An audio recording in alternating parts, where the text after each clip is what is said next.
Ang parsley ay isang uri ng culinary herbs na karaniwang ginagamit na pampalasa sa maraming uri ng lutuin, partikular na sa Latinian, Italian at Mexican cuisine. Bukod dito ay ang mga benepisyong pangkalusugan na maaari nating makuha kung tayo ay madalas na kumukonsumo ng parsley.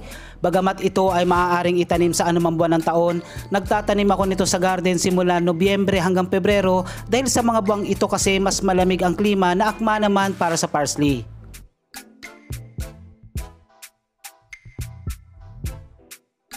Isa ito sa pinaka-popular na herb sa buong mundo, pero ang pagpapatubo ng mga buto nito ay hindi ganun kadali. Pero sa tamang timplada ng lupa, tamang pag-aalaga, pagbibigay ng pataba, walang dahilan para hindi tayo magkaroon ng tanim sa bahay. Ito ay mayaman sa maraming uri ng antioxidants kagaya ng flavonoids, carotenoids at vitamin C.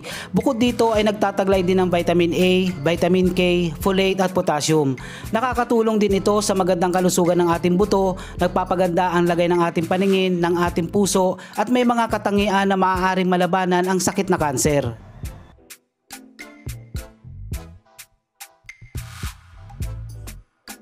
Sa pagpupunla ng mga buto nito ay hindi ako gumagamit ng soil mixture na 3-1-1-1 o ito yung ginagamit kong timplada ng lupa sa mga ordinaryong gulay kagaya ng pechay, mustasa, lettuce at iba pa. Pero pagdating sa mga herbal plants kagaya ng parsley na nangangailangan ng mas matabang lupa, gumagamit ako ng soil mixture na 3-1-1-3. Ito ay ang tatlong parte ng lupa, isang parte ng carbonized rice hull, isang parte ng coco peat o ipa ng palay at tatlong parte ng vermicast. May dalawang paraan sa pagpupunla ng mga buto. Una, patubuin muna sa mga tray. Maglagay ng lupa na may 1 pulgada ang kapal at ibudbud ang mga buto.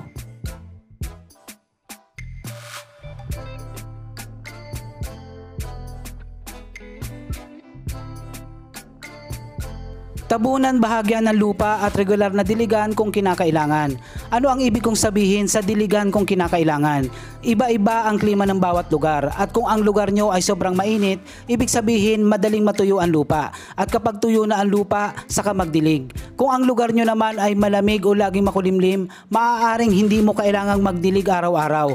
Kaya pagdating sa pagdidilig, kanya-kanya tayo ng obserbasyon.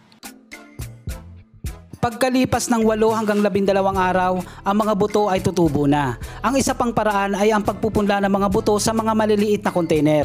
Sa ganitong paraan ay mas madali ang transplanting.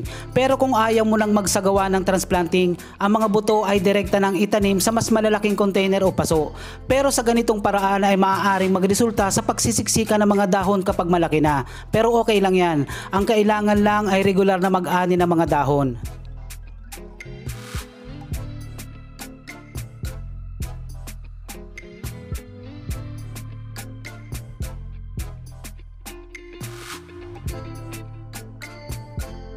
Ang mga buto ng parsley ay mabibili sa mga garden store at online o kaya naman ay bisitahin ang aking Facebook page at doon ay nagpo-post ako ng mga available seeds na maaari ninyong mabili sa napakamurang halaga. At sa mga maghahanap ng purong vermicast, maaari kayong makabili sa Agrify Philippines. Bisitahin ang kanilang website o Shopee account at ilalagay ko sa comment section ang kanilang email at contact number.